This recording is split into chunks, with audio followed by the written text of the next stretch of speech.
তিনটি সংগঠন সারা ভারত কৃষক সভা, উপজাতি গণমুক্তি পরিষদ এবং ত্রিপুরা ক্ষেতমজুর ইউনিয়ন বিধানসভা অভিযান করেছিলাম। মুখ্যমন্ত্রীর কাছে একটি দাবি সনদ আমরা পাঠিয়েছিলাম, কিন্তু ওনার অফিস থেকে পরে জানানো হয় ওই দিন তিনি ব্যস্ত আছেন, পরে আমাদেরকে সময় দেবেন কথা বলার জন্য। ওই দিন আমরা তো ওনার কথা অনুযায়ী মিটিং করে আমরা আমাদের প্রোগ্রাম সম্পন্ন করেছি। এটা আপনারা সবাই জানেন, কভার করেছেন। গতকালকে আমাদেরকে টেলিফোন করে জানায়, গত পরশু দিন, যে আজকে বিকেল 4টার সময় আমাদের সঙ্গে তিনি সময় দিয়েছেন কথা বলার জন্য, আমরা যাতে আসি। আমরা তিনটা সংগঠনের পক্ষ থেকেই আমরা যাই। কৃষক সভার পক্ষ থেকে আমি ছিলাম, আর আমাদের কেন্দ্রীয় কমিটির সদস্য নিতাইলাল বিশ্বাস ছিলেন, উনি আরেকটা কাজে চলে গেছেন উদয়পুর। আমাদের ক্ষেতমজুর ইউনিয়ন থেকে ভানুলাল সাহা আমাদের কেন্দ্রীয় নেতৃত্ব ক্ষেতমজুর ইউনিয়নের, আর সম্পাদক শ্যামল দে ছিলেন। গণমুক্তি পরিষদের পক্ষে সম্পাদক কমরেড রাধাচরণ দেববর্মা আর তাদের সহসভাপতি প্রণব দেববর্মা ছিলেন। আমরা 5 জন আছি এখানে। মুখ্যমন্ত্রীর সঙ্গে আমরা যাই। মুখ্যমন্ত্রী আমাদের সঙ্গে দাবি সনদ তিনি দেখেন, পড়েন, পড়ার পরে বলা যেতে পারে একটু খোলামেলা আলোচনা করেছেন, এবং যে সমস্যাটা আমরা যেগুলি তুলে ধরেছি 15 দফা দাবি, উনি সবটারই যথার্থতা স্বীকার করেছেন, ঠিক আছে। এবং তিনি আমাদের কাছে খোলাখুলি বলেছেন যে এটা আমি কিভাবে করা যায়, এক কথায় যেটা বলা যায় তিনি দেখবেন। আমরা যে মূল সমস্যাগুলি তুলে ধরেছি 15 দফা দাবির মধ্যে, সেটা হইল যে আমাদের দুটো ফসল আমাদের রাজ্যে, একটা হলো বোরো ধান আর একটা হলো আউশ ধান, যে সিজনটা চলে গেছে। সেচের অভাবে, খরার জন্য, খরা থাকলেও সেচ যদি ব্যবস্থা থাকতো তাহলে সব জায়গাতেই ফসল হয় ত্রিপুরায়, সেরকম ব্যবস্থা ছিল। সেচের মেশিনগুলো প্রায় 90% খারাপ হওয়াতে, অচল হওয়াতে 30% মতো ফসল হয়েছে।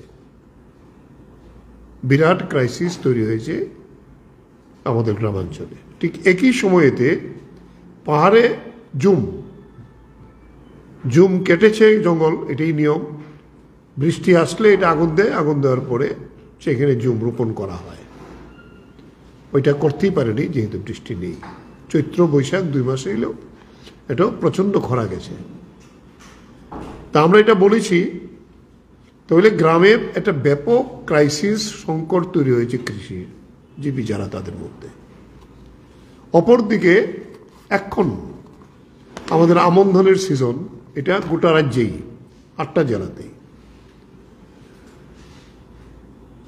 আষাঢ় মাসের মাঝামাঝি থেকে শ্রাবণ মাসের মাঝামাঝি পর্যন্ত আমনের রোপণ হয়। এরপরে আর আমন রোপণ করা যায় না, সিজনাল এটা। তো এখনো আপনারা দেখছেন যে এত বড় প্রখর রৌদ্রবোধ ত্রিপুরার ইতিহাসে অতীতে, অন্তত আমাদের বয়সে তো আমরা দেখিনি। এখনো একই অবস্থা, মাঠের পর মাঠ খালি, অল্প অল্প যেখানে জল জমেছে তাতে কিছু কিছু জায়গাতে হয়তো ধান রোপণ করছে। চাতক পাখির মতো কৃষকরা আকাশের দিকে তাকিয়েছে বৃষ্টি কবে হয়।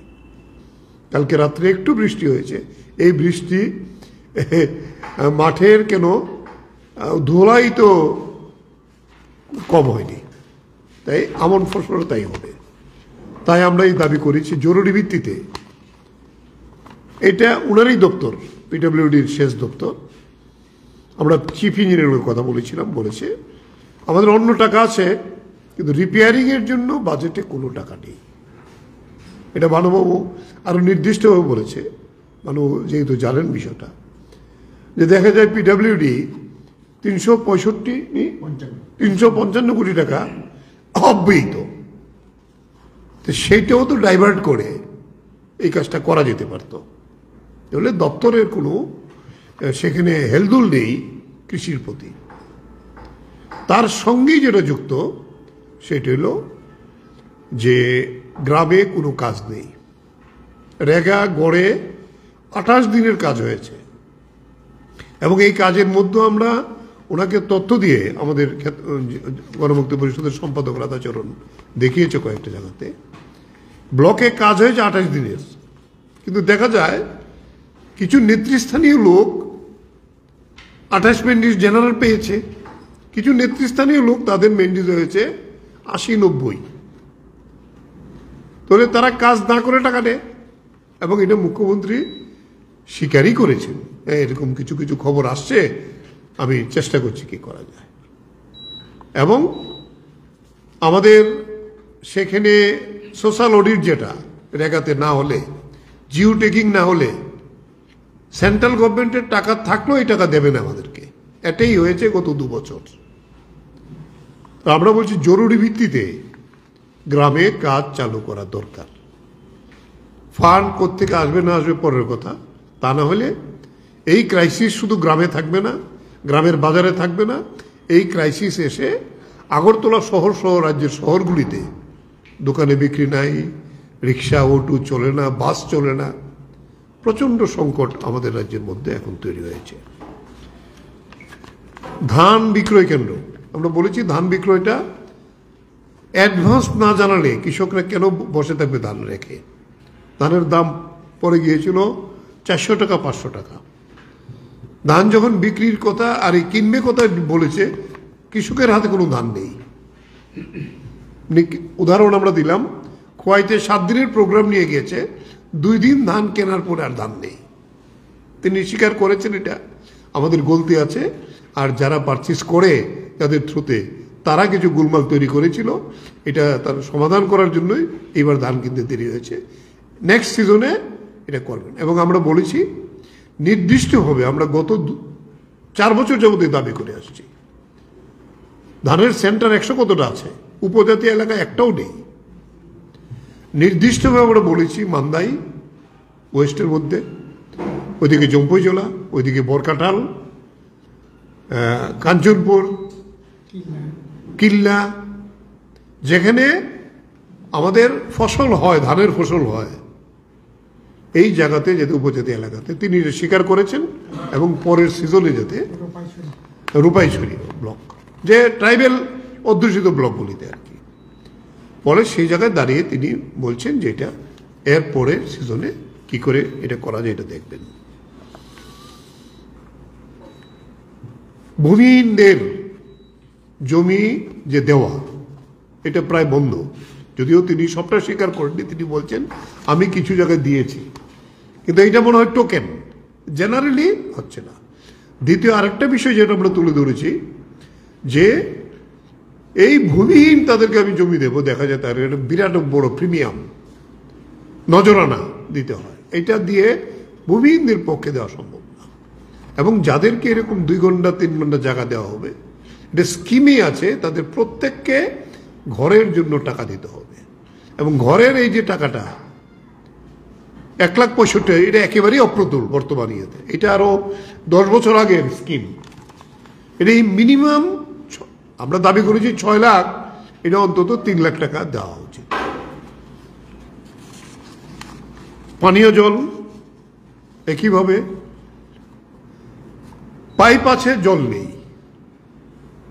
দ্বিতীয় হলো বিদ্যুতের জন্য, যেখানে সবকিছু আছে কিন্তু মানুষ জল পায় না।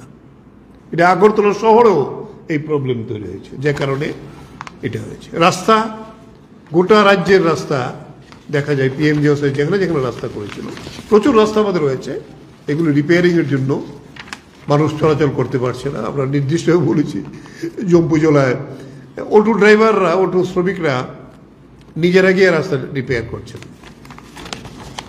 সরকারের কোনো হেলদোল নেই। দুষ্কৃতিকারীরা যেভাবে আমাদের ফসল নষ্ট করেছেন, 400-র উপরে রাবার বাগান, পুকুরে মাছ বিষ দিয়ে মেরে ফেলা, আমরা বলছি এটা তো ওই কৃষকের শুধু লস না, এই লসটা আমাদের জাতীয় লস, রাজ্যের লস, অর্থনৈতিক লস। তিনি স্বীকার করেছেন এইটা যাতে না হয় এটা তিনি দেখবেন। বলছে আমি কথাবার্তা বলছি তাতে একটু কমেছে, কিন্তু এটা অস্বীকার করেননি তিনি আর কি। বলে এই যে বিষয়টা আমরা ক্ষতিপূরণ চেয়েছিলাম, যদিও নির্দিষ্টভাবে বলিনি, তিনি বলেছেন কি করা যায় আমি এটা দেখব। বন্য পশু, হাতি, বানর এবং আরেকটা নতুন উপদ্রব হলো ইঁদুর ধান খেতে। এটা বন্য পশু না হলেও এইটার একটা নতুন উপদ্রব ত্রিপুরায় শুরু হয়েছে। তিনি আমাদের কাছে জানতে চেয়েছেন, আপনারা বলেন কিংবা কোনো জায়গাতে খোঁজ নিয়ে জানান যে কিভাবে অন্যান্য রাজ্যগুলি কন্ট্রোল করেছে, তাহলে আমি তাদেরকে নিয়ে বসবো। এটা সত্যিই খুব দুঃখজনক ঘটনা, কারণ এক তেলিয়ামোড়াতেই সেখানে প্রায় 10 থেকে 12 জন উপরে মানুষ মারা গেছেন। প্রতি সিজনে ফসল নষ্ট হচ্ছে। তিনি এই কথাগুলি সবগুলি স্বীকার করেছেন যে আমরা বলেছি যে সাহায্য দেওয়া হয়, এটা খুবই অপ্রতুল। তামিলনাড়ুতে এরকম সাহায্য আর একটু বেশি দেয়, তাহলে এখানে পারবে না কেন? একই ফরেস্ট ডিপার্টমেন্ট। বলে এই বিষয়গুলো আমরা সেখানে এনেছি। সেচের অভাবে যে সমস্ত ফসল করা যায়নি সেই সমস্ত কৃষকদের ক্ষতিপূরণ দেওয়া। এডিসি কে আমরা বলছি তার অধিক ক্ষমতা দেওয়ার জন্য 125তম সংবিধান সংশোধনের বিল, এটা যাতে পাশ করা হয় তার জন্য রাজ্য সরকারের দিক থেকে যাতে দায়িত্ব নেওয়া হয়। এডিসির ভোট ভিলেজ কমিটির এটা যাতে করার ব্যবস্থা করা হয়। এই বিষয়গুলি আমরা এই 15 দফার দাবি, এবং উনি বলা যেতে পারে মজুরি আইন, খ্যাত মজুরদের যে মজুরি আইন, এটা অনেক দিন আগে হয়েছিল, এখন আর কোনো আইন নেই। এই আইন না করলে রেগার মজুরি বাড়ানো যাবে না। আমরা বলছি রেগার মজুরি আপনারা প্রতিশ্রুতি দিয়েছিলেন, আমাদের ডিমান্ড আছে 600 টাকা সর্বভারতীয় ক্ষেত্রে, আপনারা প্রতিশ্রুতি দিয়েছিলেন 340 টাকা করবেন, এটা করেন না কেন? তিনি তো অস্বীকার করতে পারেননি। বলে এই বিষয়গুলোই আমরা তুলে ধরেছি। তবে আমরা বলবো প্রায় 1 ঘন্টার উপরে উনি আমাদের কথা শুনেছেন এবং আমাদের কাছে কিছু কিছু তিনি সাজেশনও চেয়েছেন। আপনারা যেহেতু এই সংগঠনের সঙ্গে যুক্ত, মানুষের যুক্ত, আমাদেরকে বলুন, সাহায্য করি যাতে করা যায়। এবং এতে আমরা বলবো যে উনি যদি যেভাবে আমাদের সঙ্গে কথা বলেছেন, ওনার দপ্তর এবং ওনার সংশ্লিষ্ট যে দপ্তরগুলো, তারা যদি সেভাবে দায়িত্ব নেন, তাহলে তো আমরা যে দাবিগুলো উপস্থাপিত করেছি একেবারেই সম্পূর্ণ সঠিক বলেই তিনি স্বীকৃতি দিয়েছেন, এবং এটা করার জন্য তিনি চেষ্টা করবেন, এই কথাটা অন্তত বলেছে।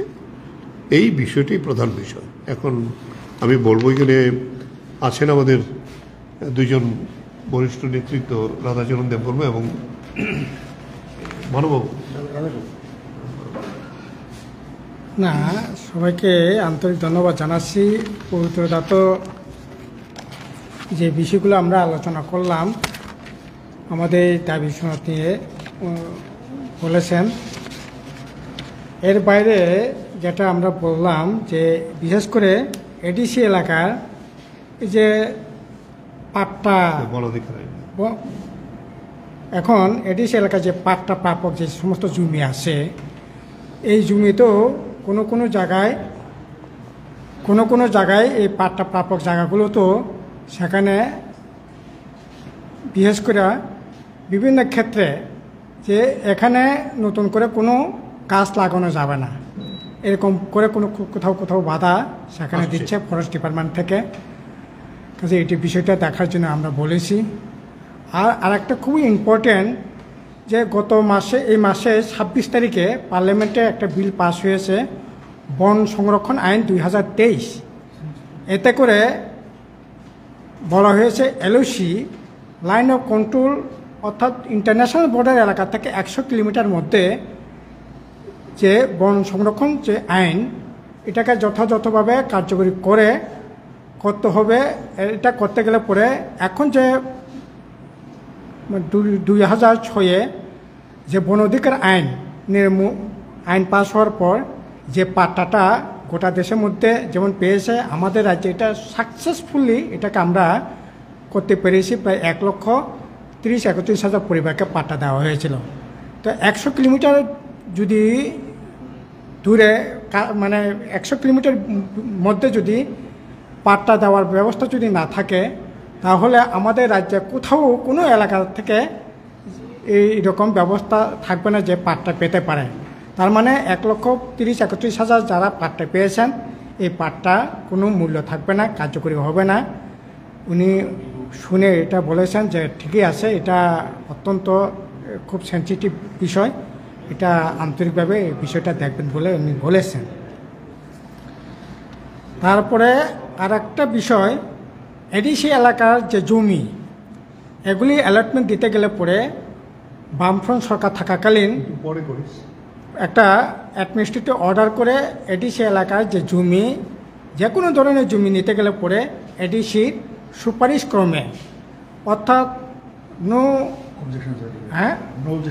অবজেকশন সার্টিফিকেট, মানে নো অবজেকশন সার্টিফিকেট না, নো অবজেকশন নিয়ে তারপরে ল্যান্ড দেওয়ার ব্যবস্থা করা হয়।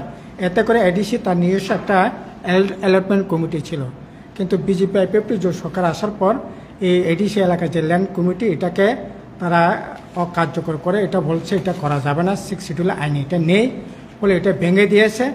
এখন রাজ্য সরকারের অ্যালটমেন্ট কমিটি আছে, এডিসি এলাকার ল্যান্ড যদি নিতে হয় তাহলে রাজ্য সরকারই ঠিক করবে, এডিসি কোনো সেখানে নো অবজেকশনের দরকারও পড়বে না, সুপারিশের দরকারও পড়বে না। আর অথচ এডিসি গঠন হয়েছে ল্যান্ড, ল্যাঙ্গুয়েজ, কালচার এটাকে প্রোটেক্ট করবার জন্য, অথচ যে ল্যান্ডটাকে প্রোটেক্ট করবার জন্য স্বশাসিত জেলা পরিষদ হয়েছে, এই তার যে মূল যে কাঠামোর উপরেই এখন এই আক্রমণটা আসছে। আমরা বলছি বিষয়টা দেখার জন্য, যদিও উনি বলেছেন এতে এটা করতে গিয়ে এখন বিভিন্ন জায়গায় ওএনজিসি যে সমস্ত কাজকর্ম হচ্ছে, সেখানে বিশেষ করে এখনকার যে ত্রিপুরা মতে এডিসি প্রশাসন যারা আছে, তারা নো অবজেকশন এরকম সার্টিফিকেট চাইছে, ফলে কোথাও কোথাও একটু বাধাপ্রাপ্ত হচ্ছে। আসলে ওএনজিসি কাজ করতে তো এটা তো আমাদের রাজ্যেরই দেশেরই সম্পদ, এটাতে এডিসি প্রশাসন থেকে সেরকমভাবে বাধা দেওয়ারও কথা না, যদিও উনি বলেছেন এরকম একটা অসুবিধার মধ্যে আমাদের পড়তে হচ্ছে। কিন্তু তবু আমরা বলছি যে এইটা আবার নতুন করে বিবেচনা করার জন্য পুনরায় যাতে এডিসি সুপারিশ ক্রমেই এডিসি এলাকার ল্যান্ড যাতে ব্যবহার করার ব্যবস্থা গ্রহণ করেন, এটা আমরা বলেছি আর কি। এই দাবি সনদের বাইরে আরেকটা বিষয়ে আমরা আলোচনা করেছি, যে এটা হলো বিদ্যুৎ। আমাদের রাজ্যতে বিদ্যুৎ অপর্যাপ্ত নয়, বিদ্যুৎ এখন সারপ্লাস আছে, এরপরেও বিদ্যুতে প্রচণ্ড, এবং এডিসি এলাকায় ট্রাইবেল এলাকাতে প্রচণ্ড অবস্থা এখন, 7 দিন 8 দিন 2 দিন, কোথাও কোথাও 15 দিন। গঙ্গানগর আমরা গিয়েছিলাম, প্রায় 3 মাস ধরে কোনো বিদ্যুৎই নেই। যদিও উনি বলেছেন হ্যাঁ এটা এর মধ্যে ওনারও একটা প্রোগ্রামে উনি গিয়েছিলেন, ওখানেও নাকি বিদ্যুৎ চলে গেছে, এরকম হওয়ার কথা না। দেখছেন আগামী কিছুদিনের মধ্যেই বিদ্যুৎ দপ্তরে আধিকারিকদের নিয়ে একটা মিটিং বসবেন, এটা কেন এরকমটা হচ্ছে, এটা আমাদের কথাটাকে নিয়ে অযুক্তি মনে করছেন, এটা বলছেন যে না ঠিকই আছে। তারপর কৃষকদের আর একটা অসুবিধা হচ্ছে, এখন সারের প্রচণ্ড আকাল চলছে আমাদের রাজ্যে, অথচ একটা সময় ছিল বামফ্রন্ট সরকার যখন থাকাকালীন সারের যে এখন এই যে রাসায়নিক সার আর আপনার কম্পোস্ট সার, অন্ততপক্ষে 40% কম্পোস্ট সার, 60% রাসায়নিক সার মিলে টিলে আমাদের রাজ্যে যে সারের যে প্রবলেমটা, এটা শর্ট আউট করার চেষ্টা হতো। এখন আপনার যে কম্পোস্ট সার একেবারেই হচ্ছে না বলেই বলা যেতে পারে। বিচ্ছিন্নভাবে 1-2টা জায়গার মুখ্যমন্ত্রী বলেছেন যে 1-2টা জায়গায় হচ্ছে বলে, কিন্তু এটা হচ্ছে না বলেই বলা চলে। ফলে এমনিতেই রাসায়নিক সার ঠিকমতো আসছে না, আসলেও এটা ওই মণ্ডল হয়ে ত্রিপুরা মতো বুদ্ধির মাধ্যমে যাওয়াতে প্রকৃতির কৃষকরা এটা পাচ্ছে না, খোলা বাজারে চলে যাচ্ছে, ফলে সারের একটা আকাল চলছে। আমরা বলছি এই সারটা যে কিভাবে পেতে পারে এটা দেখার জন্য আমরা বললাম আর কি। এছাড়া যেটা এই রেগাতে যেটা মানে কীরকম ভয়ঙ্কর অবস্থা চলছে এটা আমরা বললাম, আমরা তথ্য দিয়েই ওনাকে দেখাবার চেষ্টা করলাম। যেমন যে এবার রেগাতে কাজ হয়েছে 28 দিন, যেমন একটা এক্সাম্পল বলি, মোহনপুর এই যে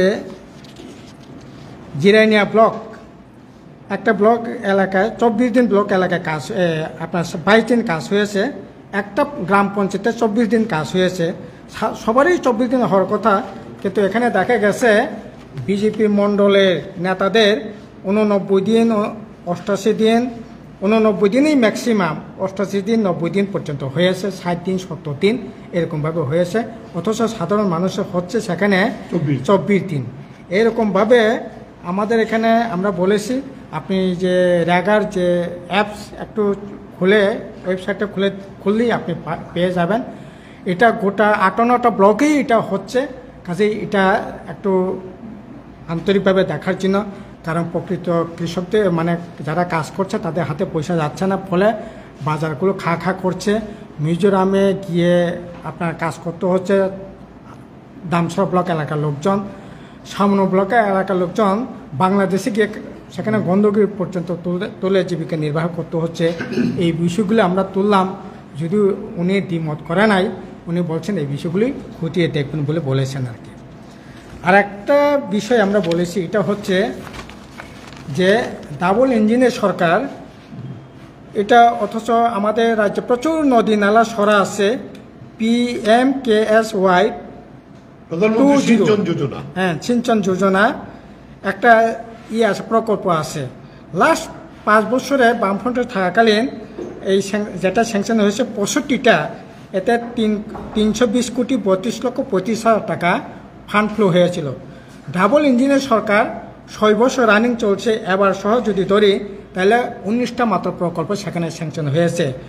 অথচ আমাদের হর্টিকালচার দলে পরে 46টা আমাদের এগ্রি সাব ডিভিশন আছে, শুধু এগ্রি সাব ডিভিশন আছে 39টা। ফলে এই 19টার মধ্যে আপনার টাকা স্যাংশন হয়েছে 89 কোটি টাকা মাত্র, তাও সব টাকা পায়নি, এখন পর্যন্ত 30-40 কোটি টাকা মাত্র পেয়েছে।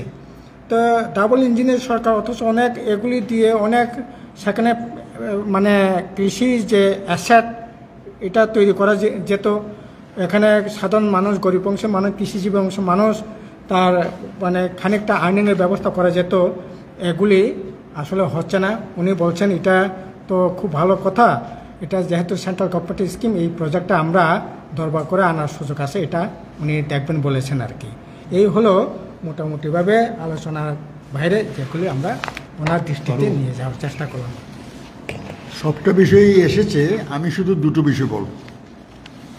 সাধারণভাবে ভূমিহীনদের যখন ভূমি বন্দোবস্ত দেওয়া হয়, তাদের বিপিএলের যে সীমা 96 সালে বার্ষিক 10,000 টাকা ছিল, এইটাকে নিয়ে ভূমি দিতে গেলে গরিবের জন্য প্রিমিয়াম দিতে হয়, এবং প্রিমিয়াম হাই প্রিমিয়াম।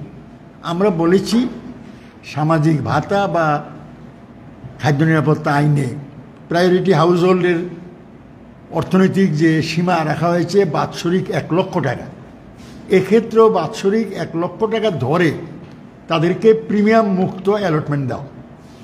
উনি বলছেন এটা আমি ভেবে দেখব, এই বিষয়টা ঠিকই গরিবরা কী করে প্রিমিয়াম দেবে। আর বলেছি আমরা কর্মসংস্থান রেগাতে এবছর 37 দিনের লেবার বাজেট হয়েছে। এরা যদি এত কম দিন কাজ পায়, তাহলে এদের ক্রয় ক্ষমতা থাকবে না, এন্টায়ার রাজ্যের অর্থনীতির উপর তার বিরূপ প্রভাব পড়বে। তাই আমরা বলেছি রাজ্য সরকার কিছু টাকা দিয়ে কৃষি, বন বা হর্টিকালচার, বিভিন্ন ধরনের, এমনকি পিডব্লিউডি, এদের মাধ্যমেও কিছু শ্রম দিবস তৈরি করার সুযোগ বিগত বামফ্রন্ট সরকারের আমলে এগুলো করা হতো। তাতে রেগায় 80-90 দিন কাজের সঙ্গে ওই সমস্ত দপ্তর থেকে আরও বছরে 40-50 দিন করে কাজ পেত। তাহলে এইভাবে রাজ্য সরকারের বাজেটের থেকেও একটা ফান্ড ফ্লো করে এই শ্রম দিবস তৈরি করলে সম্পদও তৈরি হবে, আবার তাদের অর্থনৈতিক অবস্থা উন্নতি ঘটলে ক্রয় ক্ষমতা বাড়বে এবং রাজ্যের অর্থনীতিরও সবল হবে। এই দুটো পয়েন্ট উনি একমত হয়েছেন।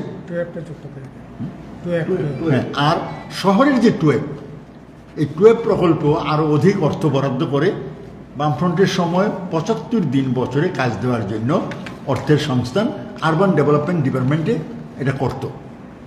এবার উনি বলেছেন যে বাজেটে টুয়েবের জন্য অর্থ রাখা হয়েছে, তা আমরা বলছি অর্থের পরিমাণ বাড়িয়ে অন্তত শহরের গরিবদের জন্য বছরে অন্তত 75 দিন কাজের ব্যবস্থা করবেন। তো নীতিগতভাবে উনি এটা মেনেছেন। এখন আমরা বলেছি যে অনেক দপ্তরে অর্থ অবহিত থাকে, ইচ্ছা করলেই ডাইভার্ট করে এই অবহিত অর্থ ফ্রুটফুল্লি ওই সমস্ত কাজে ব্যবহার করা যায়, এবং সরকারের ইচ্ছা থাকলে এটা করা যায়। একটা উদাহরণ আমরা দিয়েছিলাম শুধু, পিডব্লিউডিতে গত বছর 355 কোটি টাকা অবহিত। এই টাকা থেকেও অনেক কাজ করা যেত। তো উনি বললেন যে আচ্ছা শুনলাম, আমি দেখি কি করতে পারি। ইতিবাচক উত্তর দিয়েছে। আমরা আশাবাদী যে আমাদের ডেপুটেশনের পরে কিছু কংক্রিট স্টেপ উনি নেবেন, এবং এটা আমরা জানতে পারবো বা ওনার সঙ্গে দ্বিতীয়বার কথা বলে আমরা সেটা জানার চেষ্টা করব। এই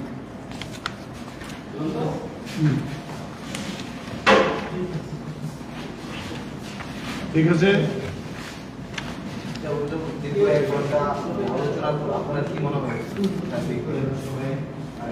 আমাদের যেটা মনে হয়েছে, মুখ্যমন্ত্রী তো কথাবার্তায় সতর্ক, এবং আমরা বলেছি উনি ওপেন মিটিংয়েও এই কথাবার্তাগুলি বলছেন, কিন্তু কার্যক্ষেত্রে কিন্তু এটা হচ্ছে না।